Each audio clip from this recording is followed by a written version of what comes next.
កម្មវិធីរសៀលថ្ងៃអង្គារទី23មិថុនាឆ្នាំ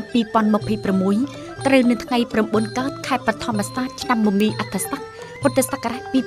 2570រួមមានម៉ោង13:31នាទីទិដ្ឋភាពថ្មីនៃជនបទស្ទាយភាយចលនាការពារបរិស្ថានម៉ោង13:50នាទីភាពយន្តប្រទេសក្រៅរឿងវិទ្យាស្ថានប៉ូលីសម៉ោង14:35នាទីបទជកាអភិវឌ្ឍសេដ្ឋកិច្ចបៃតងម៉ោង15នាទីសិល្បៈដីភូមិតែមួយម៉ោង15:30នាទីបទជកាវិនិយោគធនធានមនុស្សនិងសេដ្ឋកិច្ចនៅតំបន់ជនជាតិភាគតិចម៉ោង16នាទីសិល្បៈកុមារចិនដាផ្ការីម៉ោង16:30នាទីកម្មវិធីព័ត៌មានម៉ោង16:50នាទីភាពយន្តប្រទេសក្រៅរឿងភពងងឹតម៉ោង17:40នាទីបទជកានារីជនបទធ្វើសេដ្ឋកិច្ចសូមអញ្ជើញទស្សនិកជនរងចាំទស្សនា